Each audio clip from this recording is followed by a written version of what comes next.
Oke, selamat malam. Finally, akhirnya kembali lagi nih di podcast Duduk Perkara bareng gue Justian.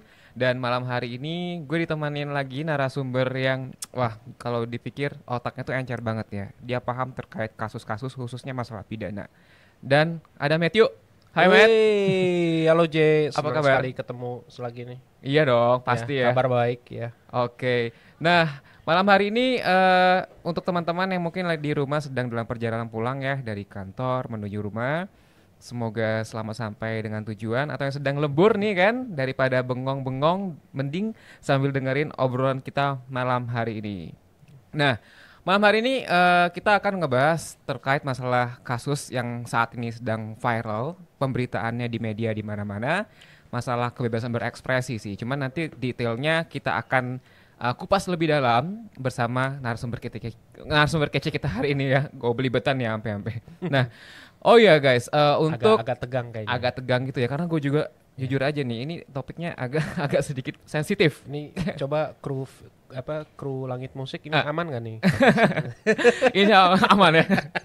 Oke, podcast ini nggak ada maksud apa-apa ya, Matt ya. Tidak ada maksud untuk menyudutkan siapapun juga dan tidak berpihak kepada siapapun juga dan tidak menjurus ke arah sara juga. Nah, tujuan kita di sini untuk mendengarkan pandangan dari narasumber kita yang hadir setiap episodenya terhadap sebuah fakta dan apa yang dibicarakan ini tidak otomatis dapat dijadikan sebagai opini apapun di media ataupun platform tertentu. Ibarat kata tuh kalau kita legal opinion, jangan di copy paste illegal opinion ya. Iya, jangan. jangan di copy paste jadi legal opinion kecuali kalau bayar. Kalau bayar.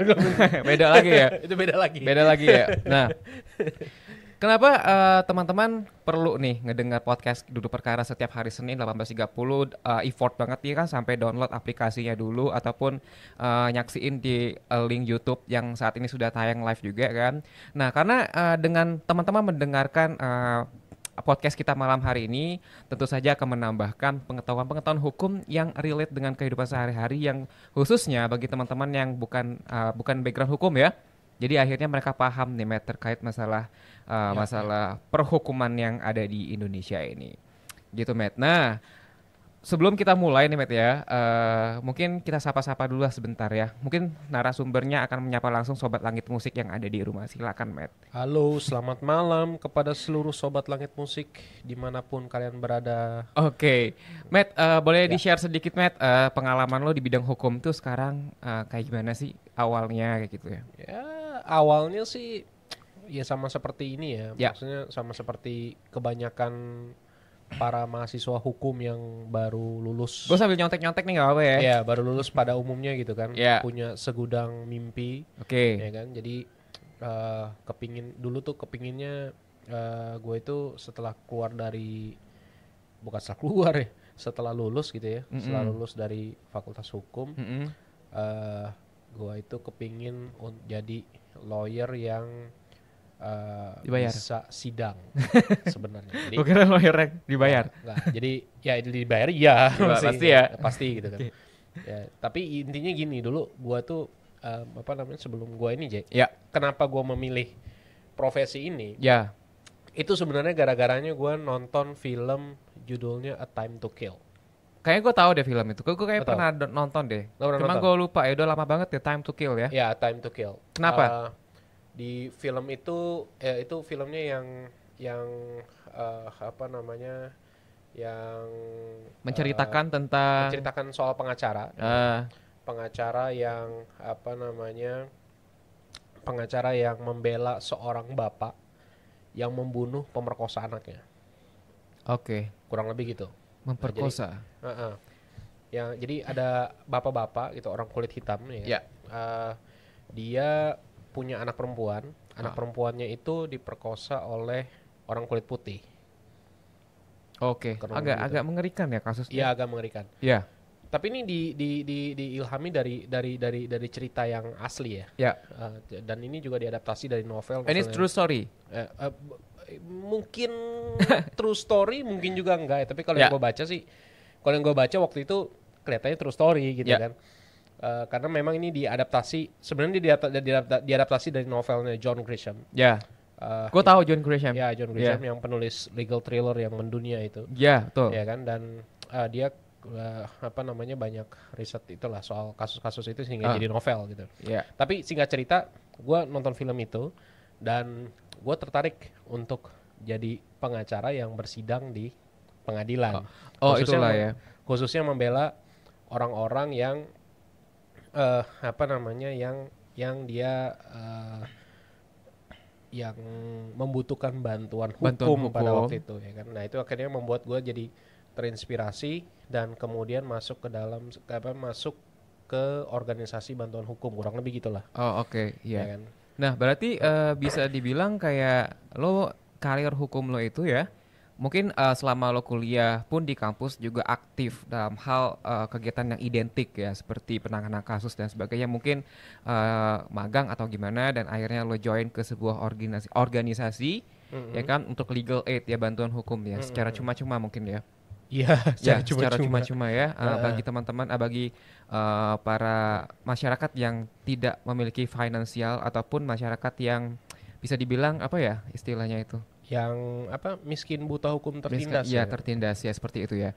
Oke, Matt. Nah, Matt, soal pekerjaan yang sekarang kan lo tadi udah cerita lah ya, beberapa hal yang mungkin menginspirasi lo hingga akhirnya lo sekolah hukum dan akhirnya lo mengambil profesi lawyer. Nah, mungkin teman-teman di rumah atau yang sedang dengar yang mungkin jadi apa ya, ingin menjadi seorang ahli hukum itu ya, bisa nih contohin nih si Matthew, baca dulu kan masalah buku-buku atau tonton-tonton filman tentang hukum. Nah, Matt, terkait masalah pekerjaan yang ataupun kasus-kasus yang pernah lo tangani selama ini, kira-kira boleh dong kayak share sedikit 1 atau 2 case yang mungkin ya menurut lo ini sangat luar biasa perjuangannya. Kasus yang ini kali ya, mungkin nggak semua ya. Kalau semua nggak cukup waktu kita 1 jam. Bisa gue bacain CV gue aja di sini ya kan, 10 lembar. Iya, lanjut. Gas gitu. Tapi ada satu kasus yang menarik ya. Apa namanya, dulu waktu gue di salah satu organisasi bantuan hukum itu, gue menangani perkara penggusuran. Penggusuran? Jadi, penggusuran apa namanya di daerah Pluit ya. Sekitar bukan Pluit, di mana sih, ya pokoknya satu tempat lah, sebuah tempat di Jakarta lah ya. Gue boleh nyebutin nggak sih? Nggak ya? Nggak apa-apa. Oke, gue di Kampung Akuarium waktu itu. Oke. Ya, jadi kalau ada di sini ada warga Kampung Akuarium yang sedang mendengarkan, halo. Masih ingat gak? Ini dia orangnya. Ya, jadi waktu itu gue menangani kasus itu. Ya, menangani perkara penggusuran yang which is itu secara apa namanya, secara media mereka didiskreditkan ya kan, karena dianggap apa namanya tidak pro kepada pembangunan. Terus selain tidak pro kepada pembangunan juga karena itu dianggap kumuh gitu kan, jadi mereka digusur. Dan masyarakat pada waktu itu mendukung tindakan pemerintah pada waktu itu ya kan. Dan waktu itu mereka datang ke apa namanya, ke kantor gua dan konsultasi, dan akhirnya kita coba untuk apa namanya, mengadvokasi lah ya, melawan pembelaan. Kita sampai ke itu loh, ke pengadilan, kita gugat dengan mekanisme perwakilan kelompok, kita bikin class action. Class action. Iya, di Pengadilan Negeri Jakarta Pusat tuh kurang lebih berapa tahun yang lalu, ini 2023, berarti 7 tahun yang lalu. 7 tahun yang lalu, iya. Nah, jadi teman-teman, class action itu adalah gugatan yang selama ini teman-teman lihat ya di TV, itu kan gugatannya diajukan oleh perorangan. Nah, kalau misalnya dalam jumlah banyak melibatkan kelompok, itu namanya class action. Itu pelajaran hukum basic banget ya zaman dulu ya. Iya, dan kasus itu menarik, dan walaupun tidak sampai putusan ya waktu itu ya. Tapi setidaknya sekarang ini apa namanya, kawan-kawan, bukan kawan-kawan, akhirnya waktu klien gue, warga Kampung Akuarium itu akhirnya dibangun kembali apa namanya, huniannya di wilayah itu juga. Di wilayah. Ya, di wilayah itu juga. Gitu. Jadi itu satu kasus yang cukup menarik. Dan waktu itu gue kawalnya sampai di pemerintah, di Pemprov. Terus setelah di Pemprov gue cabut di 2018. 2020 udah jadi tuh bangunannya. Jadi pas waktu gue datang ke sana lagi, gue merasa kayak, wah ini apa namanya, apa ya, gue agak sedikit ini, agak merasa sentimental lah. Jadi waktu gue datang lagi ke situ, kurang lebih. Oke. Ya. Nah, Matt, ini kan Kayaknya seru banget nih tadi yang ngobrolin. Kalau misalnya nanti punya waktu yang cukup lah, kita boleh lah ngobrol di lain kesempatan terkait masalah case penggusuran. Karena ini hal yang sangat sensitif sekali, ya kan? Karena di sisi lain kita juga menghargai masyarakat, tapi di sisi lain ada tanah pemerintah juga yang mungkin harus kita pelajari lebih lanjut. Ya. Nah, jadi gini Matt, malam ini kan tadi gue udah sempat bilang ya, ada beberapa fakta yang akan gue sampaikan terlebih dahulu sebelum kita mulai penjelasan yang lebih lebih panas gitu kan. Nah, ada 5 fakta yang akan gue sampaikan nih. Bahwa Indonesia itu adalah negara demokrasi, di mana kita bisa dengan bebasnya untuk menyampaikan pendapat, tanggapan, dan juga atas suatu hal apapun di negara ini. Apapun itu untuk berpendapat pun bisa berserikat berkumpul ya. Nah, kemudian bahwa Indonesia ini memiliki undang-undang tahun 45 di mana di dalamnya ini menjelaskan kebebasan berekspresi dan sebagainya. Konstitusi itu ya? Ya, konstitusi ya. Dan Indonesia ini juga meratifikasi Undang-Undang Hak Asasi Manusia nomor 39 tahun 99. Nah, kemudian banyak sekali kasus-kasus saat ini di mana ada orang yang berekspresi, entah itu menyatakan pendapatkah atau berargumenkah atau mengkritisi terhadap suatu hal justru dikriminalisasikan. Nah, kemudian munculnya pertanyaan batasan dari kebebasan berekspresi itu sendiri seperti apa dan perlindungan hukumnya bagi kita, bagi masyarakat itu bagaimana. Dan terakhir nih faktanya bahwa contoh yang kasus yang saat ini sedang panas-panasnya ini adalah kasusnya Lord, our Lord, Luhut Binsar Panjaitan melawan Haris Azhar dan Fathia. Bentar, ada tukang bakso lewat kayaknya. Yang mana? Ada tukang bakso lewat nih. Mampir. Bisa aja dia. Kenapa nih kalau gue sebut nama ini? Agak gimana? Kenapa? Nanti kita berhadap. Ya gitulah. Ya. Jadi kasusnya kan kemarin sempat viral juga di media kan. Sempat masalah peradilannya, proses peradilan bagaimana kan. Lawyer dan para pendukungnya dilarang masuk. Nah, oke, kita akan kupas lebih dalam ya di next session, bukan di next session, di next session hari ini. Nah, tapi pertama tuh gue pengen kayak lo ngejelasin sebenarnya definisi dari kebebasan berekspresi itu bagaimanakah menurut seorang Matthew? Atau lo dasarkan sebagai undang-undang, up to you. Oke. Kalau gue, gue coba kasih gambaran sederhana aja ya, supaya kawan-kawan yang mendengarkan gitu ya, Sobat Langit Musik Indonesia juga bisa lebih mudah memahaminya gitu ya. Gampangnya gini sih, kalau kebebasan berekspresi itu artinya itu kita sebagai warga negara pada dasarnya itu bebas untuk mencari, mendapatkan, menerima dan menyebarkan informasi dalam bentuk apapun. Oke, yang gue garis bawahi nih bebas. Iya, bebas dalam artian gini, kalau lu misalkan punya informasi, terus kemudian informasi ini mau lu sampaikan kepada masyarakat. Let's say katakanlah kayak bagian dari podcast ini nih, kayak diskusi kita ini, kita sebenarnya sedang mempraktikkan kebebasan berekspresi. Betul. Ya kan? Kita sedang mempraktikkan kebebasan berekspresi.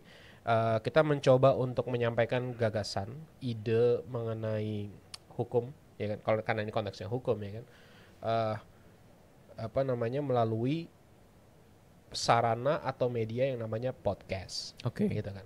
Tapi sebenarnya bisa juga menyampaikan informasi atau gagasan ini tidak hanya melalui podcast, bisa macam-macam, melalui seni rupa juga bisa bikin gambar pakai komik juga boleh, ya kan, atau menggunakan seni teatrikal, gitu, boleh-boleh aja. Ya, namanya juga kita mengekspresikan apa yang kita inginkan ya, apa yang kita pikirkan sebenarnya, apa yang ada di dalam ide, di dalam otak kita ini. Yang kita pikirkan kemudian kita wujudkan dalam bentuk sesuatu gitu. Itulah ekspresi sebenarnya. Jadi mengekspresikan ide atau gagasan yang ada di dalam pikiran kita. Gitu. Berarti mengekspresikan mungkin secara bebas apapun yang ingin lo sampaikan ataupun lo ingin ekspresikan terhadap apa yang ingin yang ada di dalam pikiran lo, ya kan? Dan namun kalau misalnya kayak gitu sebebas-bebasnya itu mungkin akan ada batasankah atau gimana? Apakah akan lo bahas lebih detail di next nomor pertanyaan selanjutnya? Bisa, bisa. Tapi sebenarnya intinya gini, pada dasarnya kebebasan berekspresi itu dia ada batasnya, ya kan? Dia ada ada kalau dalam konteks hak asasi manusia itu dia sifatnya adalah derogable rights. Derogable. Iya, derogable ya. Ya. Iya kan, hak yang apa namanya, yang ada batasannya lah kurang lebih. Yang tidak mutlak gitu. Nah, dalam derogable rights ini, kalau dalam konteks kebebasan berekspresi itu kita pada dasarnya boleh untuk apa namanya, untuk mengungkapkan ekspresi kita atau mengungkapkan pendapat kita gitu ya. Tapi tentunya ada batasan-batasan.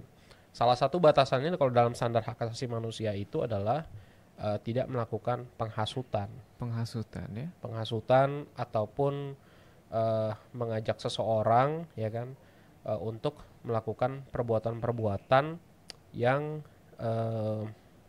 sifatnya apa tuh, yang mengajak orang lain itu, yang menghasut supaya untuk membenci ataupun bukan membenci, menghasut untuk melakukan kekerasan lah kurang lebih gitu.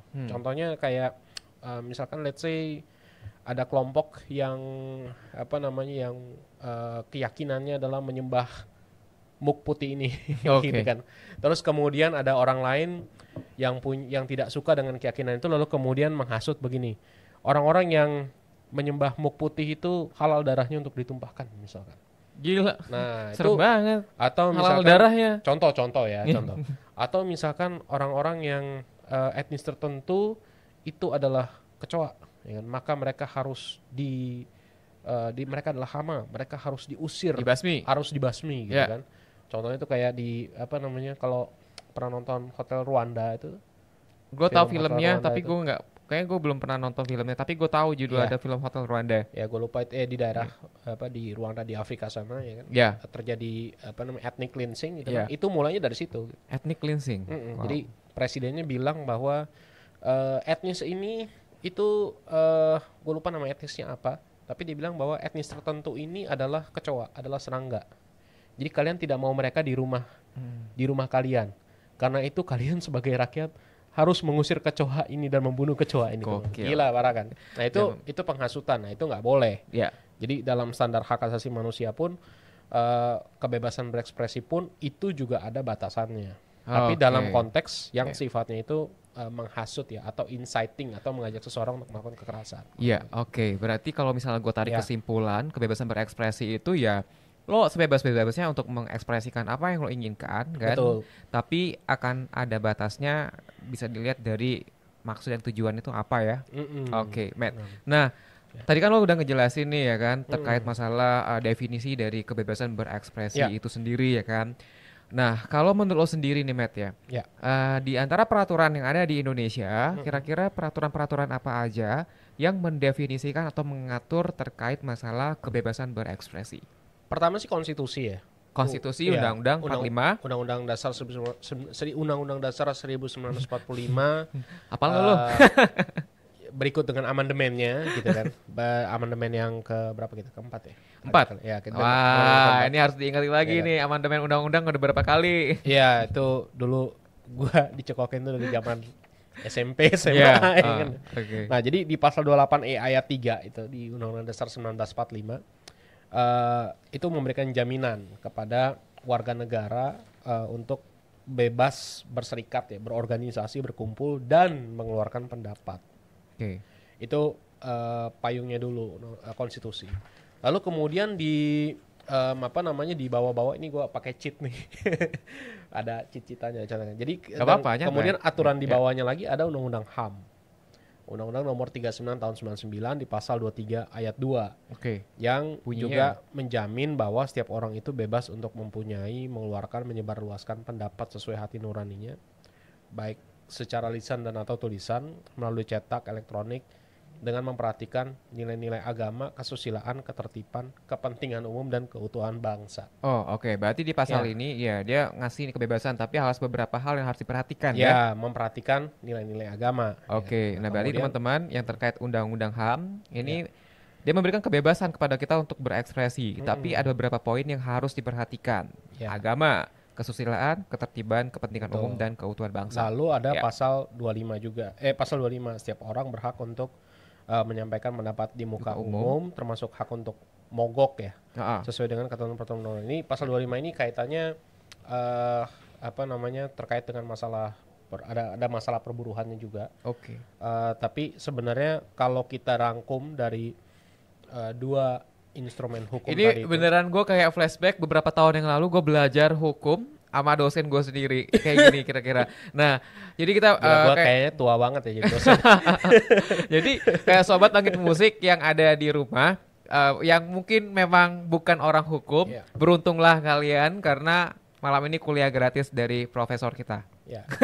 Ini kurang lebih ini 3 SKS 3 SKS ya. dipepetin jadi sekian menit sekian jam. Oke. Tapi intinya dari kedua peraturan perundang-undangan itu mau bilang kedua instrumen ini mau mengatakan bahwa kalian sebagai warga negara itu ini loh punya hak loh untuk berpendapat. Oke. Punya hak loh untuk berekspresi. Ya. Dan kami sebagai negara menjamin itu. Ya. Artinya kalau menjamin ya saya sebagai negara gitu ya, gue sebagai negara itu memberikan perlindungan harusnya. Begitu. Oh, berarti ada perlindungan yang harus diberikan ya. Betul. Iya. Nah nih, Matt, kita infoin juga nih, Matt ya, untuk sobat langit musik yang ada di rumah. Kalau misalnya ada yang ingin ditanyakan soal topik kita pada malam hari ini, silahkan ketik pertanyaan yang ada di kolom komentar ya, kolom message-nya. Nanti akan kita bacakan dan akan kita jawab. Dan juga kalau misalnya ada yang mau ngasih stiker nih, Matt, ya silakan banget kasih dong stiker sebanyak-banyaknya buat kita. Oke, sambil nunggu pertanyaan yang masuk ya Matt ya, mungkin kita akan bahas ke topik selanjutnya. Nih, yang gue penasaran tuh adalah bagaimana korelasi, ini sebelum kita masuk ke inti kasus ya, korelasi antara kebebasan berekspresi yang kita gaung-gaungkan, ya kan, dengan tindak pidana, misalnya pencemaran nama baik. Nah, what do you think? Ya. Oke. Kayak gini loh, Matt. Lo mau mundur maju salah gitu kalau lo macam-macam gitu. Iya, jadi ini menarik sih ya. Jadi sebenarnya muncul pasal pencemaran nama baik itu di sistem hukum kita ya, di undang-undang kita itu udah lama sebenarnya. Ini diadopsi dari KUHP yang sudah 300-an tahun itu. Iya, yang sebentar lagi akan diberlakukan ya. Dan yang berlaku baru. Dan kemudian akan diubah dengan yang dengan KUHP yang baru, ya kan. Yang nanti akan berlaku di 2025 atau 2026 ya. 2025 kalau nggak salah. Nah, tapi intinya begini, pasal ini pada dasarnya sebenarnya pasal pencemaran nama baik ini sebenarnya muncul, kalau gue sih kalau bisa berpendapat susah juga sih ngejelasin, tapi intinya adalah meskipun negara menjamin kebebasan berpendapat, tapi di satu sisi yang anehnya negara juga menjamin juga mengakomodir pasal-pasal yang mengatur soal ketersinggungan. Kalau gue tangkap ketersinggungan. Iya. Gimana tuh? Ketersinggungan gitu. Gue kesinggung sama lo tuh bisa gitu ya. Iya bisa, bisa aja gitu kan. Atau teman-teman tersinggung itu diberikan satu instrumen yang namanya adalah pasal pencemaran nama baik, yang which is itu diatur teman-teman bisa cari sendiri nanti ya di KUHP kalau lagi iseng-iseng, ada pasal 310 KUHP yang intinya itu kalau barang siapa atau orang yang menyerang kehormatan ya kan atau nama baik dengan maksudnya dia menuduhkan sesuatu yang belum tentu terbukti gitu. Tapi dituduhkan itu supaya biar publik tahu ya. Supaya publik tahu ya kan. Biar netizen tahu ya. Biar netizen tahu atau sampai diketahui oleh tetangga-tetangga kalian gitu kan. Nah, itu diancam karena pencemaran nama baik ya kan. Diancam karena pencemaran katanya. Dengan pidana penjara paling lama itu 9 bulan. 9 bulan? Iya, atau pidana dengan paling banyak 4,5 juta. 4,5 juta. Oh, itu mungkin ini kali ya, perhitungan dengan konsep lama ya. Konsep lama, nggak tahu kalau sekarang sih berapa. Cuman kalau nggak salah di RKUHP kan dia setiap hukumannya dikonversikan dengan ada beberapa kategori ya kalau nggak salah. Iya, ada kategori ya untuk denda. Tapi kurang lebih intinya inti pasal ini masih ada sih sebenarnya. Nggak dihapus. Nggak dihapus gitu. Nah, cuman kadang-kadang begini ya. Ini kalau kaitannya apa sih dengan kebebasan berekspresi gitu kan? Sebenarnya kalau dilihat dari antara antara satu bahwa negara itu menjamin kebebasan berpendapat dengan dua yang namanya pencemaran nama baik ini sebenarnya ada dua hal yang kontradiktif nih. Kontradiktif. Kalau yang gue tangkap kontradiktif. Karena gini. Bertolak belakang dong. Betul, bertolak belakang dan saling bertentangan sebenarnya kan. Karena gini, karena kita dalam menyampaikan pendapat itu terkadang ya ada juga orang yang nggak suka. Iya, ya, karena kita tidak bisa memaksakan semua orang untuk suka pada kita. Betul. Ya kan? Dan siapa lo gitu. Betul. Kalau misalkan hari ini gue bilang, gue mengungkapkan ide gue dan kemungkinan itu ide gue ternyata, atau gue menyampaikan kritik yang ternyata itu menyinggung elu gitu kan.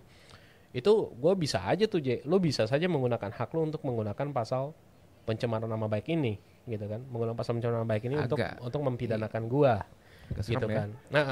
Nah sementara yang namanya kebebasan berekspresi dan kebebasan berpendapat itu pada dasarnya ya lu boleh saja mengungkapkan apa yang lu suka gitu kan. Sepanjang tadi batasannya kan, asal tidak lu menyinggung hal-hal yang sifatnya sara ataupun yang sifatnya menghasut atau inciting tadi gitu kan. Nah Matt, ini kan kita udah bahas terkait basicnya lah intinya. Basicnya kurang lebih gitu. Apa itu kebebasan berekspresi, terus peraturan apa aja yang mengatur, terus kalau dilanggar sanksinya apa aja nih kan. Nah sekarang untuk contoh ya kan, tadi gue sempat singgung di awal nih. Sekarang kan lagi viral banget kasus Lord kita Luhut Binsar Panjaitan melawan Haris Azhar dan Fathia. Nah dari kasus yang kayak gini ya, maksudnya ini kan viral banget di media, di mana-mana, di pembicaraan. Jadi kan seakan-akan menimbulkan tanda tanya bagi masyarakat ya. Nah, menurut lo sendiri terkait kasus ini dari kacamata seorang Matthew itu gimana kayak gitu? Gimana ya? Lo ada yang disembunyiin perasaan lo atau gimana? Sebenarnya sih nggak ada yang disembunyiin, cuman gue mempertanyakan aja gitu kan. Maksud gue ya kalau misalkan ada hal yang sekiranya ada seseorang yang dikritik gitu ya, atau ada seseorang yang ini kalau gue menggunakan bahasanya kritik ya. Sorry nih bentar, gue potong dikit. Tadi gue lupa nih ngejelasin sebenarnya kasus ini apa. Jadi kasus ini kan berawal dari si Haris Azhar punya channel YouTube ya. Di platform media lah, dia menceritakan bahwa terdapat kasus X gitu yang melibatkan beberapa orang dan salah satunya itu katanya adalah Luhut Binsar Panjaitan. Dan akhirnya mungkin dari pihak Luhutnya kemudian dia melihat konten itu dan menurutnya wah ini nggak benar nih, ini penghinaan atau mencemar nama baik gue nih kan, apalagi dia seorang menteri gitu kan. Akhirnya digugat lah sama si Luhut, si Harisnya. Nggak digugat sih, dilaporin polisi. Bukan yang gugat si Haris. Kok gue kurang update? Si Bang Haris Azhar ini kemudian dan Mbak Fathia ini. Keduanya kemudian dilaporin polisi sama Luhut Binsar Panjaitan sama Pak Luhut. Dan akhirnya kan udah masuk sidang ya. Kemudian ternyata dari laporan itu singkat ceritanya berkembang, naik sampai akhirnya masuk ke pengadilan sampai sekarang. Nah, kemarin kan masuk pengadilan tuh. Kalau nggak salah sidangnya di Pengadilan Negeri Jakarta Timur ya. Jakarta Timur. Nah, itu kan banyak berita di mana-mana. Kalau misalnya berapa kali nih, 2 kali kalau nggak 3 kali atau 2 kali kalau nggak salah si Luhut dipanggil nggak datang dan akhirnya datang juga, ya kan? Dan katanya juga nih tim lawyer dan tim pendukungnya dari Haris Azhar dan Fathia juga udah sampai di depan pengadilan tapi nggak boleh masuk, ya kan? Akhirnya ricuh lah itu sampai proses persidangan berjalan dan sampai detik kemarin update-nya juga kita lihat di detik kita di mana dia, pokoknya intinya berita-berita di mana ya? Ya di media lah semuanya, banyak banget itu. Media ya, oke. Nah Matt, terkait kayak gini tadi kan lanjutin lagi pertanyaan gue. Kira-kira nih dari kacamata lo gimana nih terkait kasus ini? Kok lo tadi agak kayak gimana gitu, lesu-lesu gitu jawabnya? Enggak, karena apa ada sesuatu? Enggak gini ya. Udah luapin aja kali. Ini gue dari kemarin ya, jujur aja ya. Jadi gue mencoba lagi merefleksikan perkara-perkara kayak pencemaran nama baik ini kan sebenarnya bukan sekali 2 kali ya. Banyak ya. Yang kebetulan yang ke blow up yang bagus yang rame itu yang kasus kayak gini. Ya kebetulan yang rame. Tapi kan sebelumnya juga contoh kayak misalkan yang anak perempuan, anak SMP yang mengkritik pemerintahan Jambi itu kan. Yang dilaporin terus akhirnya kemudian dicabut. Terus kemudian juga yang Lampung itu siapa Obi Max gitu ya. Namanya Obi. Siapa ya namanya? Gue lupa. Iya. Nah itu kan juga sama juga dilaporkan karena mereka itu dianggap mencemarkan nama baik gitu kan. Tapi sebenarnya kalau kita lihat kalau kita melihat dari kontennya gitu ya, kontennya si Albi Max dan ini, itu kan sebenarnya pada dasarnya mereka mencoba untuk mengekspresikan, asik, menyampaikan pendapat. Mereka sebenarnya cuma mau bilang bahwa ini ada yang nggak benar. Ya And nggak? that's the fact. And that's the fact. Ya. Jalanan rusak, jalanan rusak, Yeah. bolong, gitu kan. Terus apa namanya? Ya tolong dong lu benerin, kurang lebih gitu kan. Ya. Dan kenapa ini jalan lu biarin rusak gitu kan? Ya. Nah, jadi itu adalah bagian dari kritiknya mereka. Tidak ada yang salah sebenarnya dengan itu, ya kan? Lalu kemudian yang anak SMP itu yang di Jambi ya? Jambi. Jambi kan? Itu juga sama kan? Pemda atau Pemkot ya? Pemkot, tolong dong ini rumah nenek gua kok jadi rusak. Gitu kan, ini gara-gara ada proyek nih. Coba dong tolong diiniin gitu kan, ditegur gitu kan. Ya. Sebenarnya nggak ada yang salah dengan itu. Tapi gue jangan-jangan mencoba ini ya, mencoba menerka-nerka aja sih. Ini jangan-jangan bukan karena kontennya, tapi karena cara nyampeinnya aja. Ya nggak? Iya. Jadi boleh. kayak gini, kan apa namanya? Ini dilakuin sama Bang Haris tadi. Ya ini nanti bisa dinilai lah ya. Ya, Kalau bagaimana nanti si Bang Haris ataupun Mbak Fatia itu bagaimana cara menyampaikannya mereka di YouTube. Tapi kalau yang mau gue sampaikan begini, bahwa jangan-jangan orang-orang itu melaporkan kasus pencemaran nama baik itu bukan karena masalah kontennya, tapi jangan-jangan mungkin karena cara penyampaiannya yang dianggap tidak yang dianggap itu kayaknya nyebelin gitu. Gimana sih? Dengan katanya kayak nyolot gitu. Gue nggak kebayang. Iya. Cara penyampaian yang nyebelin tuh kayak gimana? Ya contohnya kayak misalkan, ya itu kan cara penyampaiannya nyebelin kayak apa kan, itu nggak jelas kan. Itu lagi-lagi balik lagi kepada subjektif si penerimanya. Oke. Kepada si resipiennya. Iya, gitu kan, kadang ya. tuh kan kayak misalnya chat WA nih ya kan. Kadang di chat WA tuh kita nggak jelas kan. Iya. Bisa aja itu kayak ngebentak atau apa, kayak misal caps lock. Ternyata maksud dan tujuan orang yang kirim WA tuh hanya untuk menegaskan, bukan buat marah. Jadi kan ada kayak kebingungan di menafsirkan nih. Betul. Nah, oke, kalau secara action gitu? Betul, secara action kayak misalkan gini ya, gue pernah ngalamin nih beberapa waktu lalu gitu, lagi diskusi sama kawan. Memang mood gue waktu itu lagi jelek, ya kan, karena memang kawan ini suka kalau ngomong udah tahu sesuatu tapi masih ngulang-ngulang aja gitu kan. Sampai gue bilang begini, udahlah, gak usah dipikirin, nggak penting kayak gitu-gitu. Iya. Gitu kan. Dia tersinggung, ya kan. Kawan ini tersinggung gitu kan. Siapa tuh kawannya? Kenal nggak gue? Nggak tahu. Ya, ini ada teman kerja gitu ya di Iya, Matt, gak gue tanya lagi. Cuman cuman intinya dia tersinggung gitu loh. Iya. Ketika dia tersinggung gitu kan, gue bingung gitu kan. Maksudnya, loh kenapa lo tersinggung? Kenapa sih? Ya habis cara penyampaian lu nggak enak gitu kan. Oke. Nah, jangan-jangan si Haris Azhar menyampaikan apa yang ingin dia sampaikan itu dengan bisa jadi begitu ya kan, ya gue bukan hakim ya kan, tapi kurang lebih intinya gitu. Mungkin ada cara penyampaian yang dirasa tidak tepat dan mungkin cara penyampaiannya itu menyinggung, lalu kemudian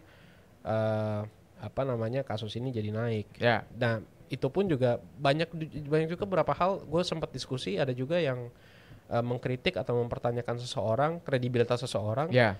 Terus kemudian dia dianggap ya habis cara penyampaiannya dia nggak sopan sih, ya kan? Yeah. Dia kan orang tua, ya kan? Dia kan orang yang lebih tua. Kenapa lu cara penyampaiannya kayak begitu? Ya, oke. Ya, itu enggak? mungkin lebih ke norma-norma ya. Iya, Kan? mungkin bisa dibilang Tadi ke sempat di-mention norma-norma. di salah satu pasalnya. Iya, mungkin bisa dibilang ke norma-norma. Cuman gue agak menyayangkan aja gitu loh. Karena kok kayaknya kita sekarang lebih memperhatikan formal ketimbang materinya gitu loh. Ya, jadi ketika ada orang yang menilai seseorang itu, dia tersinggung bukan karena bukan karena materinya, tapi kemudian dia tersinggung karena cara penyampaiannya. Oke, paham. Ya enggak? Ya, paham. Nah, mungkin gua rasa ini yang gua lihat. Mungkin jangan-jangan di kasusnya Pak Luhut ya, yang dihadapi oleh Bang Haris dan juga Mbak Fatia, mungkin jangan-jangan begitu juga. Mungkin jangan-jangan ada kata-kata, ini gue tidak mau masuk ke dalam isu-isu yang di lingkungan atau yang digaungkan sama kawan-kawan yang advokasi mereka di Papua gitu ya. Tapi intinya jangan-jangan cara penyampaiannya aja nih yang salah, gitu kan? Betul. Atau mungkin penyampaiannya agak sedikit nyeleneh, gitu dengan kan? gayanya sendiri, ya? Iya, dengan gayanya sendiri agak sedikit nyeleneh, gitu kan? Terus kemudian yang dengerin panas kupingnya, ya enggak? Kayak gitu sih kalau yang gue tangkap. Jadi mungkin termasuk jadinya masuk ke pencemaran nama baik. Tapi kalau kayak begitu menurut gua ya udah sih, apa namanya, kalau nggak suka dengan cara penyampaiannya ya udah ngomong aja baik-baik, gue nggak suka sama cara penyampaian lo gitu kan. Nggak usah lah lo pakai. Tapi kan nggak bisa gitu juga cuy. Gue menteri. Kenapa? Gue menteri misalnya dikatain ya pasti gue akan kayak gitu misalnya nih ya kan. Gue mau bilang iya juga, tapi nggak juga. Ya gimana ya? Kalau mau tahu gimana sebenarnya, kita panggil aja orang yang langsung tanya. Coba silakan kalau ini. Cuman kalau gue sih mikirnya, kalau kebetulan gue juga nonton ya kemarin ya di YouTube ya. Nah gue kemarin mau nonton sidangnya, cuman ya gimana ya, pas akhirnya gue nonton sepatah video doang. Ya kalau gue nonton sih sebenarnya, kalau gue ngeliat ini ada orang tua yang tersinggung aja sebenarnya. Kayak bapak sama anak, tapi si anaknya kayak gitu sama si bapaknya. Ya kurang lebih gitulah. Ya kan? Jadi ini ada orang tua yang merasa tersinggung dengan dengan ucapan anak-anak muda gitu kan. Lalu karena dia tersinggung, akhirnya dia menyampaikan itulah di menggunakan upaya-upaya yang disediakan oleh hukum lah, kurang lebih gitu. Nah, Matt, ini kan sambil ngobrol-ngobrol ya. Mungkin kita sapa dulu nih yang teman-teman di rumah, mungkin ada pertanyaan nggak nih? Ayo dong, nanya kan. Kalau misalnya ada yang ingin ditanyakan, silakan teman-teman ketik pertanyaannya di kolom komentarnya, nanti akan kita baca. Oke? Nah, jadi gini Matt, daripada supaya nggak bosan gitu ya. Dan kalau menurut lo sendiri nih ya kan, dari apa yang udah dilakukan si Haris Azhar dan juga Fathia, menurut lo apakah itu salah satu bentuk sebuah kebebasan berekspresi sebagaimana yang tadi diatur dalam beberapa regulasi yang negara kita punya? Iya, kalau pendapat gua ya, itu sebenarnya masuknya dalam kebebasan berekspresi. Ini kalau kita pakai kacamata hak asasi manusia ya. Kalau kita belajar soal hak asasi manusia itu kan tadi yang disampaikan di awal, bahwa kebebasan berekspresi itu adalah bagian dari hak asasi manusia yang harusnya mendapatkan jaminan perlindungan dari negara. Nah, terus kemudian itu kebebasan berekspresi, tapi bisa nggak dibilang sebagai pencemaran nama baik juga, gitu kan? Arahnya ke situ kan tadi pertanyaan lo kan. Nah, ini yang menarik ya kan. Instrumen hukum positif kita. Hukum positif apa tuh, Matt?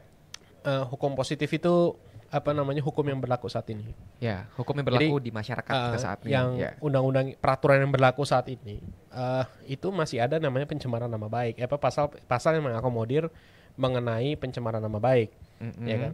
Jadi di satu sisi, itu betul kebebasan berekspresi, benar. Tapi di satu sisi, apakah itu pencemaran nama baik? Bisa jadi itu juga benar.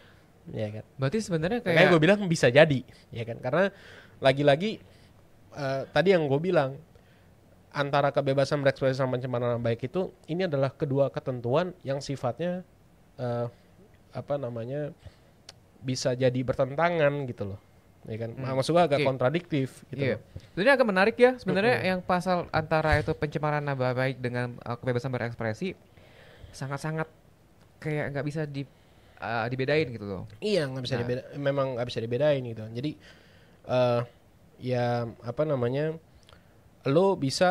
lo memang punya hak untuk menyampaikan pendapat lo, ya kan? Tapi dalam menyampaikan pendapat lo itu tidak jarang orang juga bisa jadi tersinggung atau menganggap bahwa dia nama baiknya pun juga bisa dicemarkan, gitu kan? Tapi kalau misal gue berdalih nih lah, kita kan ada ini nih undang-undang HAM nih kan. Gue punya hak asasi dong yang harus gue bukan ekspresikan gitu kan. Ya terserah gue dong, lo nggak bisa ngatur yang menjadi ranah pribadi gue. Iya. Tapi di satu sisi korban yang merasa dicemarkan itu juga punya hak, gitu kan? Ya gue juga punya hak, karena apa yang lo sampaikan itu lo juga Lu juga menyakiti nama baik gue gitu. Dan gue punya hak untuk hidup nyaman. Iya, dan gue juga punya hak untuk hidup nyaman, bebas dari pikiran, rasa stres gitu, bla bla bla segala macam. Nah tapi intinya gini, sebenarnya walaupun ada pencemaran, pasal pencemaran nama baik itu ya, dan ada kebebasan berekspresi itu, sebenarnya gini, yang menjadi pertanyaannya adalah apakah setimpal nggak sih kira-kira kalau misalkan kalau ada kata-kata lo, let's say katakan ada kata-kata lo ke orang lain itu menyinggung, itu pantas nggak sih lo untuk setimpal nggak sih lo untuk dipidana gitu? Ya, Oke. Itu mungkin pertanyaan yang perlu kita refleksikan gitu ya. Kira-kira itu berlebihan nggak sih? Ya gak? Berlebihan banget nggak sih gitu? Nah jadi kesinggung ya. Jadi kalau lo tersinggung, apakah terlalu berlebihan kalau kita harus meluangkan waktu kita yang sebegitu berharganya, ya kan? Waktu dan tenaga kita yang begitu berharganya, itu untuk datang ke polisi untuk ngelaporin, gitu kan? Oh, oke. Nah, tapi ya kalau misalnya gue ya, kalau mungkin gue akan melakukan posisi yang sama, mungkin. Terlepas itu benar atau salah yang disampaikan oleh orang yang nge-hate gue. Tapi kalau itu menyangkut harga diri gue, martabat gue, dan mengganggu kehidupan pribadi dan keluarga gue akan go ahead, gue akan maju sih. Ya, gitu. Iya. Sebenarnya agak-agak ini ya, agak-agak gimana? Gue jujur aja kalau soal ngomong masalah HAM itu sebenarnya agak sulit untuk mendefinisikan mana yang benar, mana yang salah, kayak gitu. Semua itu punya hak masing-masing kan. Iya, memang sifatnya itu ya gimana ya, setiap orang itu kan punya pandangan yang berbeda kan, ya gak? Jadi apa yang benar menurut lo, J, itu belum tentu benar menurut gua. Betul. Ya, dan itu juga apa yang salah. Jadi sifatnya itu adalah relatif gitu kan. Ya kan. Cuman kan hukum itu kan harus karena kita hidup di satu di satu kebenaran yang sifatnya relatif, tidak jelas mana benar mana salah, makanya hukum ada sebagai guidance ya kan. Ya enggak? Ya. Sorry nih, ini agak sedikit agak sedikit berfilsafat gitu kan sebenarnya. Yang berat ya. Iya, tapi kurang lebih intinya gitu. Ketika kita berdua masing-masing mempunyai pandangan kita mengenai benar atau salah, ya kan? Akhirnya kan harus ada satu guide yang bisa mengatur itu, dan kemudian akhirnya harus ada timbul satu kesepakatan yang dianggap universal yang mengatakan bahwa ini benar dan ini salah, gitu kan? Yang which is itu secara dari waktu ke waktu bisa aja berubah. Ya kan? Benar-benar gitu. Nah, Matt, ada pertanyaan ya, agak menarik nih. Karena gue juga sering menerima kata-kata ini di Instagram gue gitu. Jadi mau tanya, kenapa orang Indo suka kritik tapi pakai kata ganti jadi Konoha? Emangnya pemerintah kita gak boleh dikritik sampai harus bilang ini terjadi di Konoha? Gitu. Karena maklum nih ya, ini adalah salah satu contoh konten gue yang ada di Instagram. Itu sering banget mereka orang-orang netizen itu berantem. Maklum, Konoha aja, seolah-olah pemerintah kita kayak dihina gitu loh, nggak bener. Iya, itu sebenarnya gue nggak tahu sih. Itu kebebasan berekspresi dia loh buat ngomong Konoha. Kita nggak bisa ngelanggar. Tapi di sisi lain itu adalah merugikan negara nggak sih? Sebenarnya nggak juga. Sebenarnya nggak juga. Cuman gue agak sedikit miris aja gitu kan. Kayak misalkan kalau kita lihat di Instagram itu kan ada beberapa komedian gitu kan.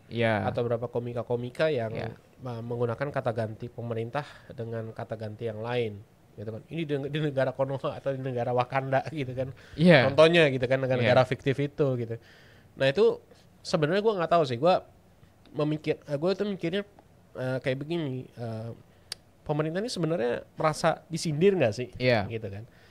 Karena kita sendiri aja tuh ketakutan untuk menyampaikan pendapat kita. Contoh yang paling simpel lagi selain itu, coba deh teman-teman lihat kalau sering nonton YouTube, itu selalu ada banyak komika-komika yang mau mencoba untuk sebenarnya satir gitu ya, agak satir gitu, ingin menyampaikan pendapatnya dia, ingin mengkritik pejabat publik, tapi kemudian dia menggunakan kata-kata yang dibawain secara lucu, tapi menyinggung bahwa lu tuh sebenarnya nggak bebas-bebas amat gitu loh untuk menyampaikan pendapat lu, gitu kan. Yeah. Jadi kayak misalkan contoh ada satu kayak tadi di awal kan, selalu bilang aman gak nih J, ya kan? Aman gak? Untuk menyampaikan ini kita aman. Direkam tuh. Nah direkam. Nah itu kan sebenarnya contoh. itu kan sebenarnya satu contoh. Yeah. Kalau secara faktanya, kita tidak benar-benar bebas untuk menyampaikan kritik kita terhadap pemerintah ataupun kepada pejabat publik. Ya, nah gitu. Jadi kan seolah-olah kita tuh dihantui ya, dihantui. Ayo hati-hati loh, jangan sampai salah ngomong kan. Iya. Salah ngomong kena tuntut kayak gitu. Betul. Jadi kan itu kayak gue mikirnya ya udah sih, itu kenapa harus ada peraturan kayak gitu, kenapa nggak dihapus aja kalau pada akhirnya juga kita dibadasi.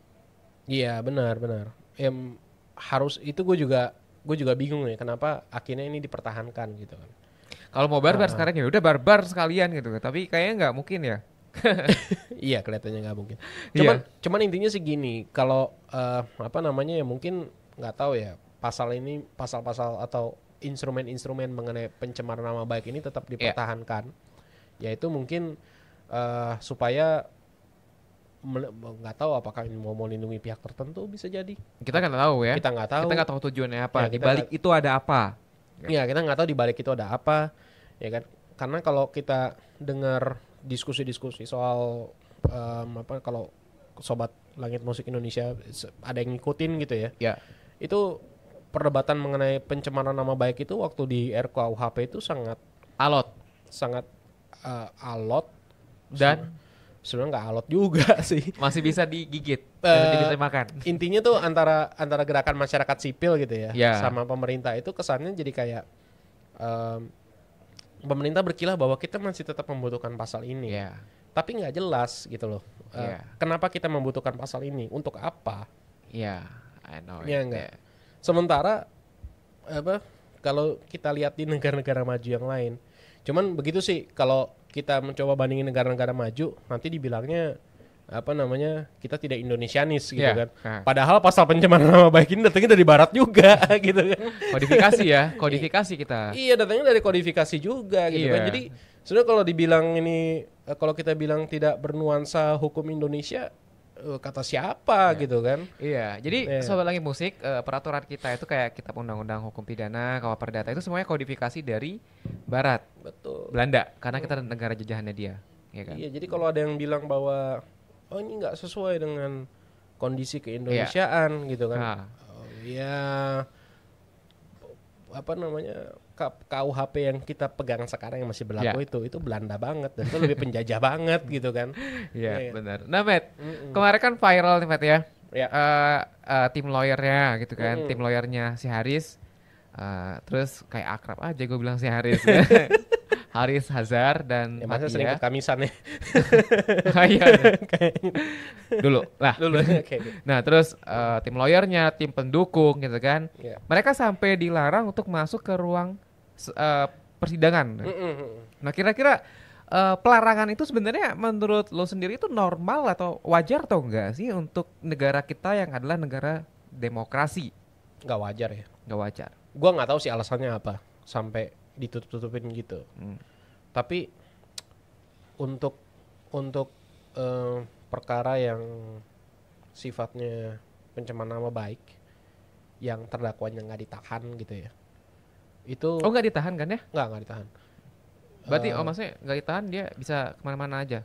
Tapi nggak boleh keluar negeri. Ya nggak boleh keluar negeri. Maksudnya tetap harus datang ke persidangan. Oke. Ya cuman menurut gua terlalu berlebihan lah, ya kan. Karena jangankan begitu ya. Ini perkara yang luar biasa aja. Let's say katakanlah perkara korupsi aja. Lawyer masih bisa masuk. Ya enggak? Masa yang perkara pencemaran nama baik begini aja kok. Mungkin ini kali nggak boleh masuk karena ada banget pejabat. Yang nggak ngerti juga ya, bisa jadi. Tapi menurut gua atau gimana? Kita nggak tahu nih kenapa konsepnya kita nggak ngejudge itu apa ya. Maksudnya kenapa tiba-tiba dilarang ya? Iya, tiba-tiba dilarang masuk, nggak ngerti apakah tujuannya menciptakan sebuah keamanan, kekondusifan? Iya, apakah begitu atau jangan-jangan memang polisinya nggak di briefing aja gitu. Nggak di briefing. Iya, jangan, bisa jadi begitu kan. Oh iya. Jangan-jangan nggak di briefing, atau mungkin jangan-jangan dia terima perintah yang keliru atau terima perintah yang salah. Bisa jadi. Atau dia cara nangkep perintahnya mungkin salah juga. Penafsirannya salah gitu kan.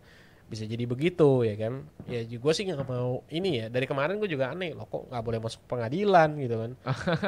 Nah gue cuman bingung aja. Tapi basicnya nggak boleh ya melarang mereka siapapun itu yang mau masuk ke ruang sidang peradilan ya. Ya itu terbuka untuk umum bro. Ya kecuali kasus perceraian. Kecuali kasus perceraian atau misalkan kasus-kasus yang melibatkan kesusilaan. Let's say katakanlah ternyata kasusnya itu kasus pelecehan seksual. Pelecehan seksual itu nggak boleh ditonton itu nggak boleh ditonton oleh umum. Dan sidangnya tertutup. Tapi kalau misalkan sidangnya kayak begini ya terbuka untuk umum, boleh siapapun untuk melihat gitu, untuk menonton. Nah, Matt, pertanyaan berikutnya nih Matt. Gue ada pertanyaan ternyata dari dari netizen, pengikut sobat ngelola gue, ya kan? Ada yang ngirim pertanyaan tadi. Mana nih? Wait, gue coba cek dulu. Dalam pandangan hukumnya dari Rizky Fadilah 97 ya, dalam pandangan hukum ada batasan-batasan untuk seseorang berekspresi dalam tulisan dan perilaku. Ya mungkin maksudnya kira-kira dari ekspresi itu apakah ada batasan-batasan tertentu yang harus kita perhatikan? Tadi yang sempat lo mention juga sih sebenarnya. Yang sempat lo mention juga ya. Satu batasannya itu. Kedua ada batasan kesusilaan dan kesopanan. Iya. Misalkan ya lo nggak boleh lah gambar alat kelamin gitu ya. Ya. Mendiskreditkan bagian tubuh bukan mendiskreditkan, maksudnya mengungkapkan bagian tubuh lo di publik gitu kan. Atau misalkan menggambar hal-hal yang tidak senonoh gitu kan. Itu nggak boleh kan? Nggak boleh. Jadi apalagi eksibisionis itu juga nggak boleh. Eksibisionis banyak tahu itu di public transportasi itu banyak sih. Iya, di eksibisionis itu nggak boleh. Walaupun itu dalihnya untuk kan ini ekspresi gua boleh dong ya. Tapi kan gua nggak nyaman juga coy, ya kan. Melihat ada yang bergelantung gitu kan, bergoyang-goyang itu, come on man, ya kan. Gua lagi mau santai nih, ya kan. Tiba-tiba, ya kan. Tiba-tiba pelecehan seksual, wah itu adalah ekspresi gue, ya menurut lo gitu ya. Kalau itu sih bukan ekspresi lagi ya, itu udah kriminal ya sebenarnya. Iya, benar. Ya kan. Jadi ya begitu. Batasannya memang ada batasan norma dan susila juga. Jadi jadi itu juga mesti diperhatikan. Ya kan? Semoga menjawab ya Rizky pertanyaannya.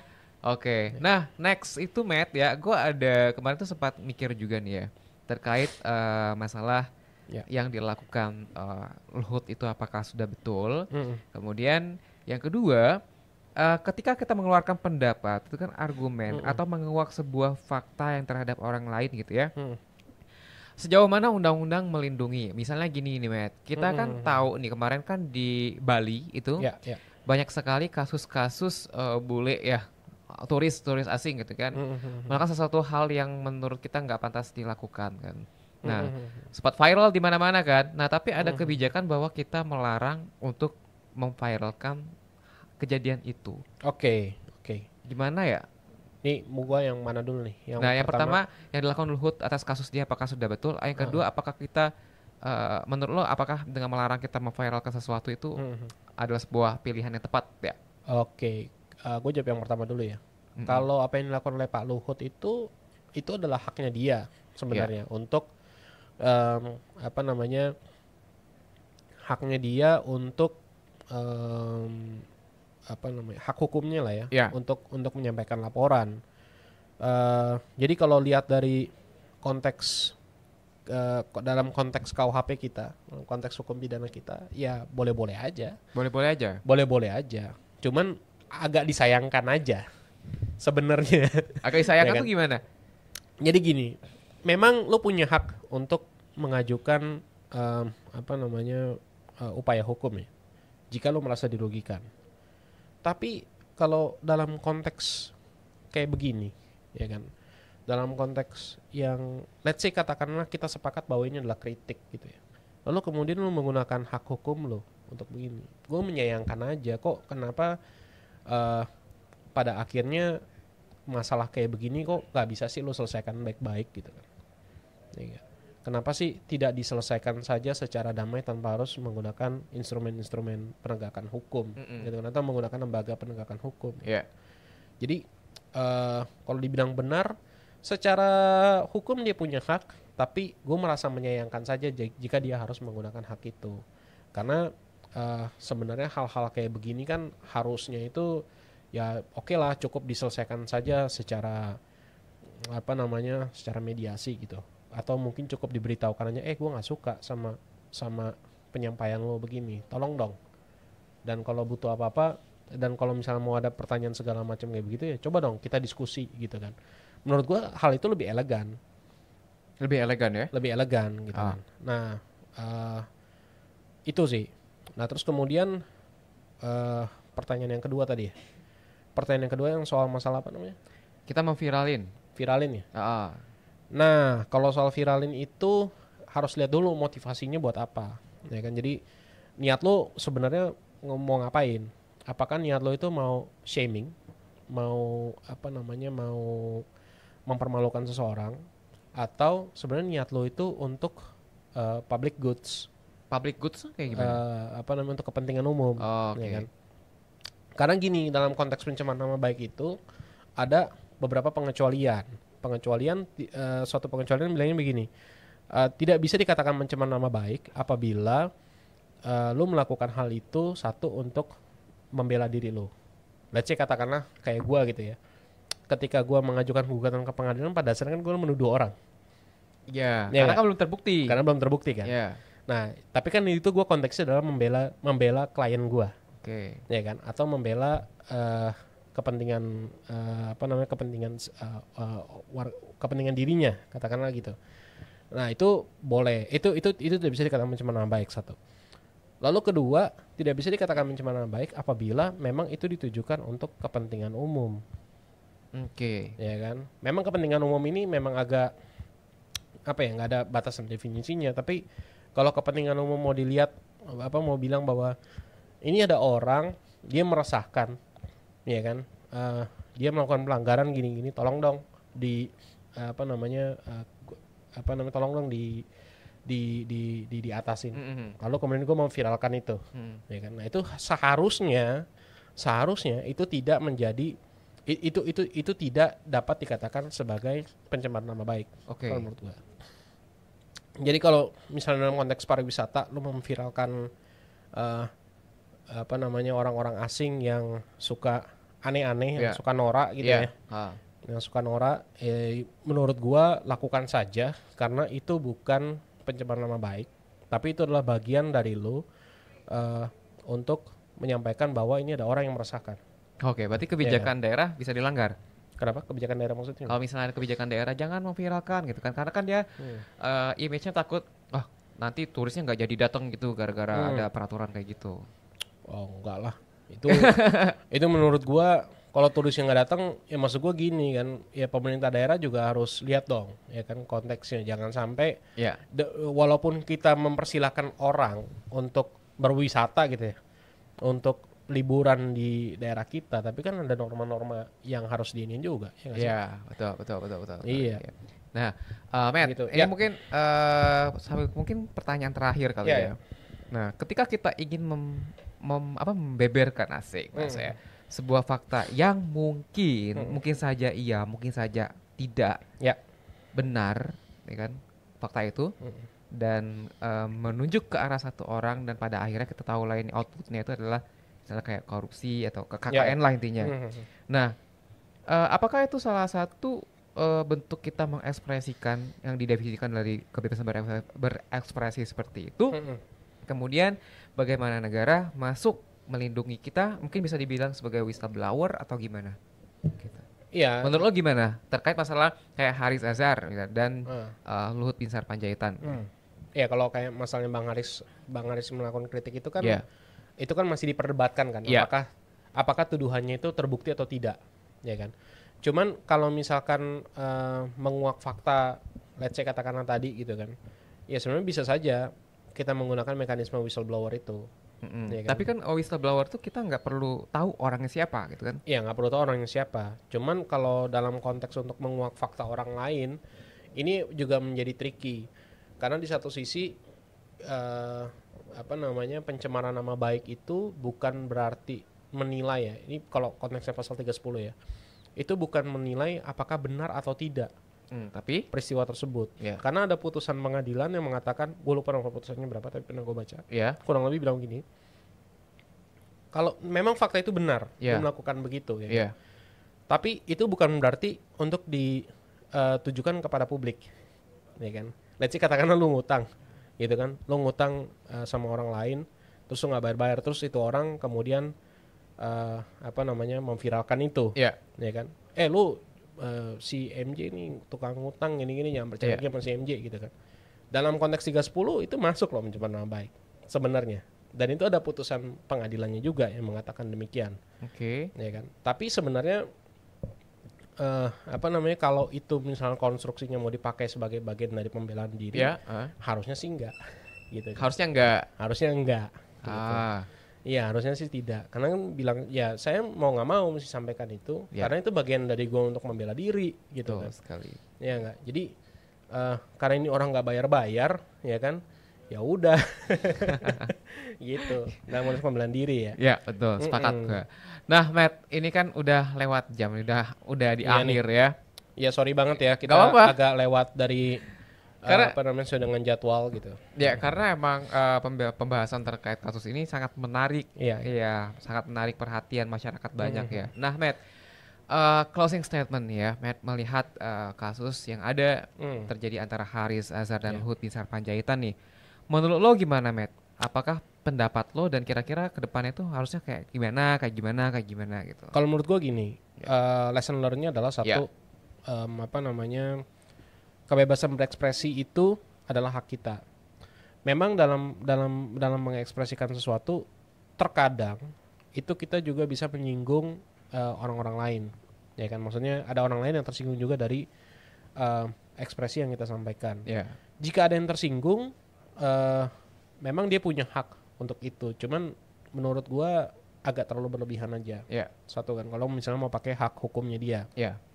Maksudnya secara pidana gitu ya. Tapi sebenarnya gini, rezim pencemaran nama baik itu tidak hanya diatur di pidana juga, tapi di perdata juga ada. Ada juga ya kan.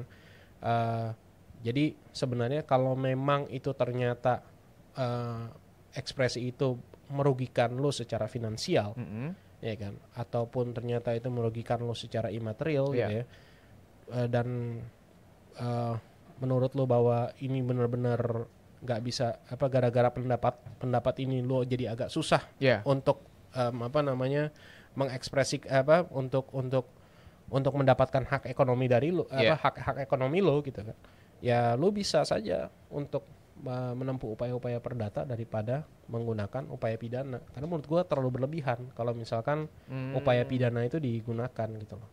Kalau upaya perdata kan jelas kerugian yang sifatnya bisa dihitung. Ya kan? Kalau kerugian bisa dihitung, ya udah gue gugat lo aja deh. Gitu kan. Oke. Berarti kalau misal perdata dia berujung tidak ke penjara ya? Enggak ya. Palingan cuman hanya sekedar bayar ganti rugi kan. Bayar ganti kerugian. Sepanjang lo bisa membuktikan kerugian lo. Gitu. Iya. Tapi kalau nggak bisa membuktikan kerugian lo ya percuma. Tapi intinya yang mau gue sampaikan, satu ya, jika memang ada perkara-perkara seperti ini gitu kan, harapan gua sih sebenarnya mungkin dari kejaksaan ya, mungkin coba dipikirkan ulang lagi untuk untuk naikin kasus ini ke penuntutan gitu loh, karena karena kamu sampaikan aja ya, karena kasus pencemaran nama baik ini kan sebenarnya ini bikin PR ya buat kejaksaan, ya kan, karena kejaksaan kan punya kewajiban untuk pembuktian kan, sementara pembuktian kasus pencemaran nama baik ini tidak sederhana gitu loh, dan juga rumit. Terkadang juga bukti-buktinya juga tidak cukup gitu kan. Jadi daripada bikin capek kerjanya kejaksaan gitu kan, sementara kejaksaan punya agenda lain yang lebih penting dari ini, lebih baik mungkin cobalah diupayakan cara-cara lain ya kan, atau cara-cara restoratif justice mungkin, Restoratif justice ya. Restoratif justice, atau kalau perlu juga kalau lebih ekstrim ya janganlah dinaikin perkara ini ke pidana, atau kalau enggak kejaksaan cobalah jadi mediator, udahlah diselesain aja ya kan. Damai sambil kita ngopi-ngopi gitu kan sama pisang goreng selesai gitu ya. Damai itu indah, pergi kita keluar Pak Puncak ya enggak sih? Betul. Oke, Matt. Oke, thank you J. Kelar juga nih pembicaraan kita malam hari ini. Thank you banget udah. Iya, ini sebenarnya karena kita terbatasi oleh waktu ya sebenarnya. Banyak yang bisa kita explore lagi ya kalau misalnya waktunya panjang. Boleh nanti lain kali kita akan ngobrol lagi terkait masalah kebebasan berekspresi ini ya. Nah, thank you banget Matt atas udah bersedia nih kan untuk ngasih ilmu semua ke kita yang Sobat Langit Musik yang lagi mendengarin podcast kita malam hari ini. Semoga kedepannya sangat berguna nih bagi kita terkait beberapa kasus yang terjadi saat ini, menjadi pelajaran bagi kita supaya kita terlindungi nih dari hal-hal yang tidak kita inginkan, dia kan sih? Ya, semoga membantu ya. Iya. Dan juga semoga ini mendapat supaya jadi jadi referensi lah bagi para pendengar Sobat Langit Musik. Iya, dan betul. Juga bisa memperluas khazanah ilmu. Nah, inilah alasannya kenapa alasannya kenapa lo harus dengerin podcast Duduk Perkara supaya ilmu hukum kita itu bertambah gitu. Walaupun kita bukan orang hukum, ya nggak sih? Ya gitu. Oke Matt, thank you so much. Dan kita juga thank you banget sama Sobat Langit Musik yang udah setia dari awal sampai dengan akhir ngedengerin bacotan kita berdua ya. Yang sedang dalam perjalanan, kita doakan selamat sampai dengan tujuan dan semoga apa yang kita sampaikan pada malam hari ini bisa bermanfaat bagi kita semua. Dan untuk yang mau dengerin podcast Langit Musik yang Duduk Perkara itu ya. Bisa download aplikasinya di App Store dan juga Play Store, dan ternyata juga bisa didengar di YouTube juga di LCU kalau nggak salah di LCU UK Entertainment ya, dan di situ juga ada. Nah, oke, thank you. Gue Justian dan dengan Matthew kita berdua pamit undur diri dan sampai jumpa di Senin minggu depan jam 18.30 waktu Indonesia bagian Barat. Bye, see you, bye bye kawan-kawan.